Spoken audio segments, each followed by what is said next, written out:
Assalamualaikum warahmatullahi wabarakatuh. Salam sejahtera buat kita semua.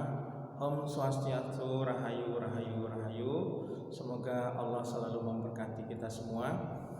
Dan juga saya sampaikan selamat berjumpa lagi dengan kimia tentunya. Nah, baik. Untuk materi yang lalu sudah kita bahas mengenai yaitu adalah struktur atom ya. Untuk struktur atom tentunya kita mulai dari perkembangan atom.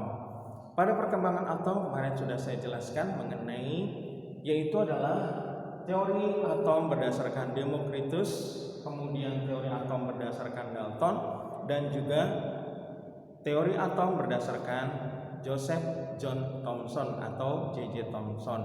Nah, kali ini akan saya jelaskan mengenai teori atom berdasarkan dari Rutherford ya. Rutherford ini melakukan percobaan atau mengamati yang percobaannya pada tahun 1911 ya. Nah, di mana teori ini adalah memperbaiki teori yang dikemukakan oleh Joseph John Thomson ya. Nah, melalui percobaan yaitu penembakan partikel sinar alfa pada plat tipis emas, maka Rutherford menyatakan bahwa atom memiliki inti yang bermuatan positif. Nah, di sini saya gambarkan ini adalah sebuah kotak yang berasal dari yaitu adalah plat timbal ya. Nah, di sini plat ini diberi lubang di mana plat ini memiliki tegangan yang sangat tinggi ya. Nah, sinar pancaran sinar alfa ini diletakkan melalui lubang kecil atau celah kecil ya. Mengenai plat tipis atau plat emas yang tipis, di sebelahnya terdapat ini adalah sebuah layar ya, di mana layar ini adalah untuk mengamati sinar yang ditembakkan kepada plat tipis emas. Sinar ini dikenal dengan sinar alfa. Sinar ini mengenai plat tipis emas. Kemudian sinar ini ada yang diteruskan. Nah, lurus ya. Nah, kemudian selain diteruskan ada juga yang dibelokkan. Nah, ini ya. Dan juga ternyata ada yang dipantulkan kembali. Nah, di sini pertanda bahwa partikel-partikel pada sinar alfa ternyata ada yang bermuatan positif atau dikenal dengan proton, di mana muatan positif ini adalah terdapat atau terletak pada inti atom dan ukurannya atau berukuran jauh lebih kecil daripada ukuran atom. Jadi inti atom itu ukurannya lebih kecil daripada atom ya. Tetapi massa atom hampir semua berasal dari massa intinya. Nah, sedangkan elektron-elektron yang bermuatan negatif mengelilingi inti atom. Maka model atom Rutherford ini seperti tata surya yang mengelilingi matahari. Dapat saya gambarkan. Ini adalah inti atom.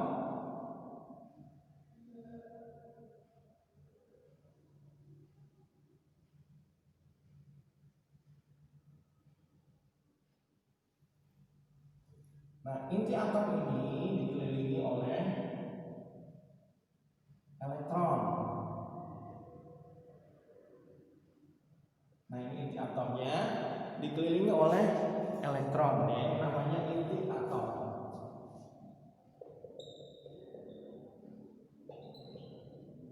Sedangkan elektron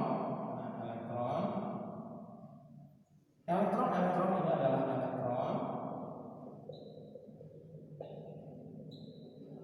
Nah, ini namanya lintasan elektron.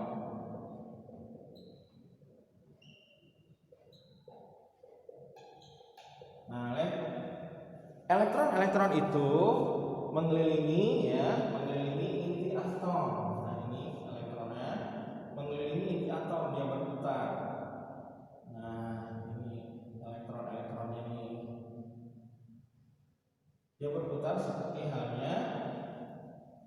seperti halnya yaitu adalah bumi mengelilingi matahari, dia berputar. Nah, sehingga elektron-elektron ini tidak saling bertabrakan begitu. Kenapa tidak saling bertabrakan? Nah, di sini tidak dijelaskan oleh Rutherford ya. Maka pada tahun 1913 dilakukan percobaan atau pengamatan yang dilakukan oleh Niels Bohr ya. Niels Bohr ini melakukan pengamatan ya, yaitu adalah dengan menggunakan spektrum garis atom hidrogen ya, garis atom hidrogen. Dia melakukan pengamatan.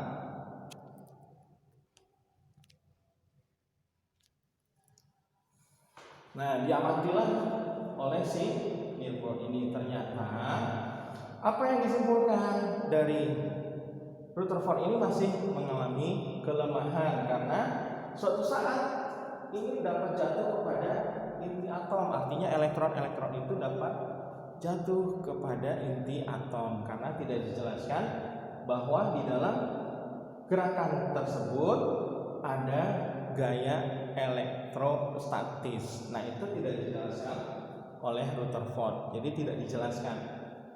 Kemudian teori ini diperbaiki oleh Niels Bohr dengan menyatakan sebagai berikut. Yang pertama, elektron beredar mengelilingi inti atom. Nah, ini jauh lebih baik ya.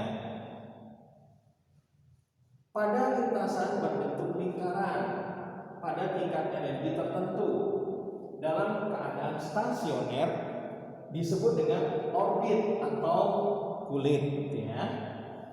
Elektron-elektron dapat berpindah dari kulit yang satu ke kulit yang lain dengan memancarkan atau menyerap energi. Nah, di sini dapat saya gambarkan. Nah, ini adalah inti atom. Nah, di sini aja saya gambarkan, ini ada inti atom.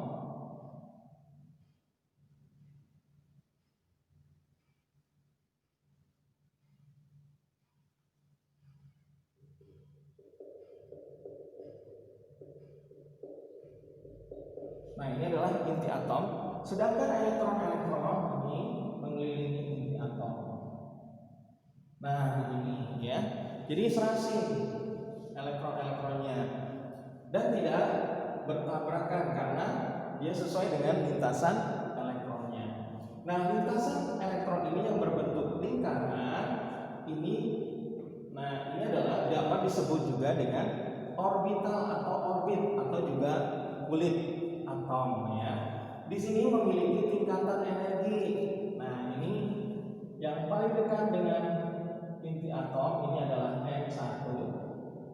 N sama dengan 1, ini N sama dengan 2, ini N sama dengan 3, dan ini adalah N sama dengan 4 ya. Nah, ini adalah tingkatan energinya ya. Yang dekat dengan inti ini paling rendah energinya ternyata ya. Semakin jauh dari inti maka energinya semakin besar. Nah, di sini dia memiliki kulit, tingkatan kulitnya itu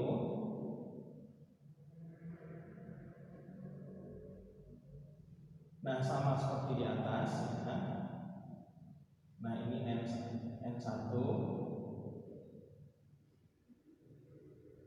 3, 4. Ini adalah namanya kulit K. Kemudian ini kulit L. Ini adalah kulit M. Dan ini adalah kulit N, dan seterusnya. Nah, dan seterusnya sampai jumlahnya yang cukup besar ya.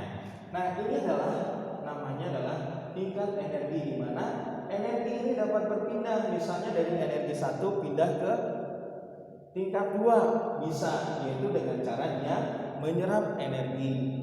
Demikian juga energi yang berada pada kulit keempat atau elektron yang berada pada kulit keempat bisa pindah ke tingkat 3 dengan cara melepas energi. Nah, ini adalah menurut dari Niels Bohr ya. Nah, teori ini sampai sekarang masih dapat kita terima ya. Kemudian diperbaiki teori tersebut oleh teori yang dikenal dengan mekanika kuantum pada tahun 1927 ya. Teori mekanika kuantum ini didasarkan pada 3 teori yang berasal dari 3 ilmuwan. Nah, diantaranya Louis de Broglie, Erwin Schrödinger, dan Heisenberg ya. Teori ini merupakan teori modern yang menyatakan bahwa elektron-elektron mengelilingi inti atom pada tingkat energi tertentu, namun keberadaannya tidak dapat dipastikan. Nah, kalau ini kan sudah pasti letak elektronnya, tapi di sini adalah kemungkinan. Jadi kedudukan, kecepatan, dan juga jaraknya belum bisa ditentukan. Nah, itu adalah menurut dari ketiga ilmuwan tersebut ya. Nah, baik. Karena waktu tentunya saya akhiri sampai di sini. Nanti kita sambung lagi pada pertemuan yang akan datang.